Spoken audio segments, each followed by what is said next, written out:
Alors ici, j'ai donc décalé le point source d'une distance petit h.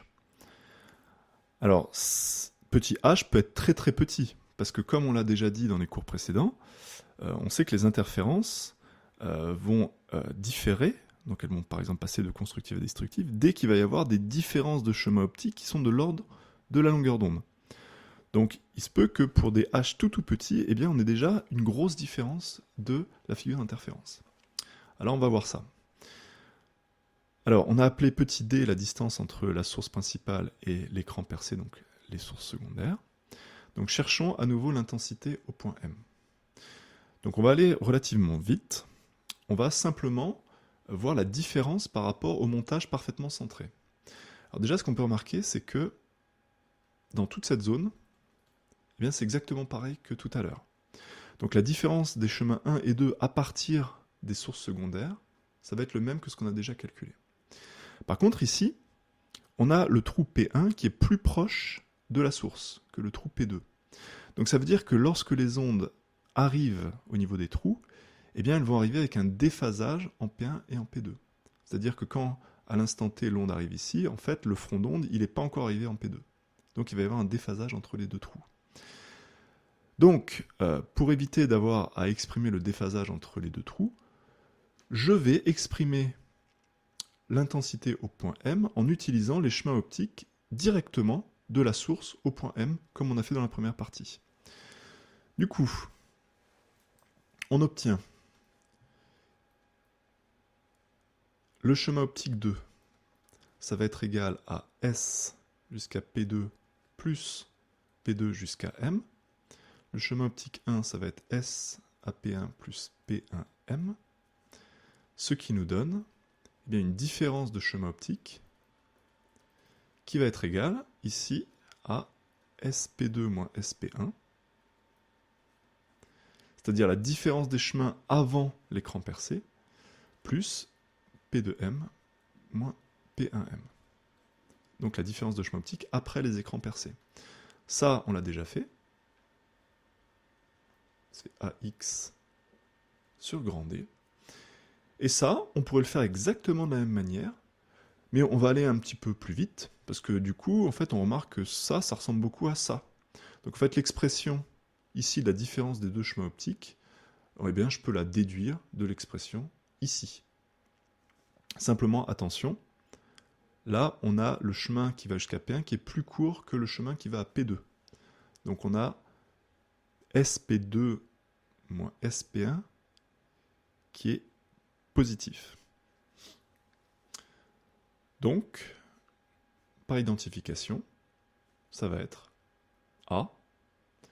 Ce qui correspond à X, donc X ici, eh bien c'est H ici. Et la distance grand D, eh bien c'est la distance petit d. Et voilà. Du coup, je remets ça dans l'expression générale de l'intensité.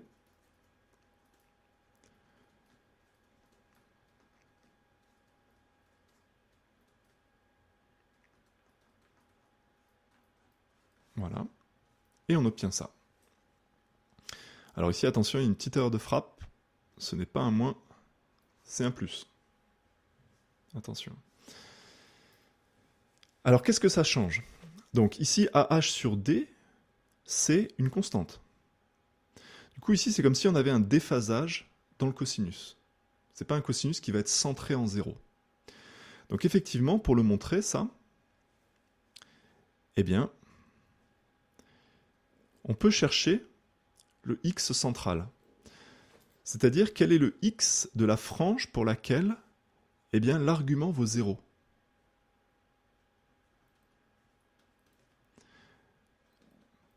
Donc rappelons-le, hein, lorsque l'argument est un nombre entier de fois 2π, on a une intensité maximale.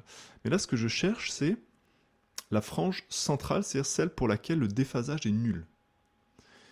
Eh bien, ça donne 2π sur lambda AX sur D plus AH sur D est égal à 0.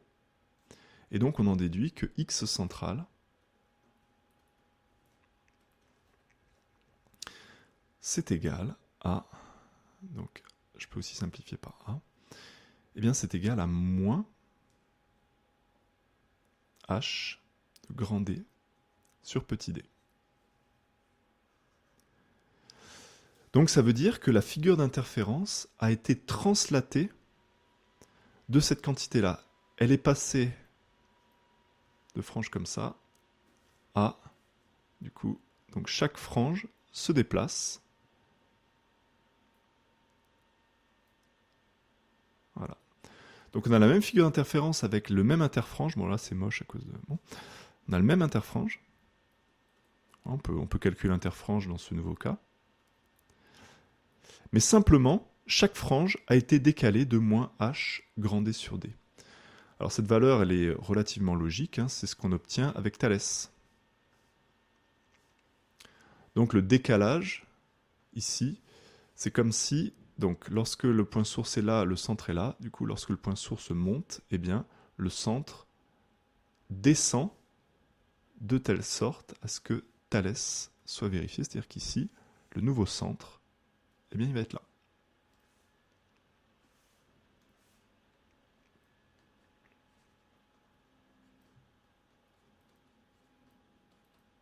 Voilà. Donc on a un décalage de la figure d'interférence. Eh bien, on va voir que, du coup, lorsqu'on utilise une source étendue, eh bien ça peut poser problème pour justement observer les interférences. Mais ça, on le fera, du coup, en cours, en direct.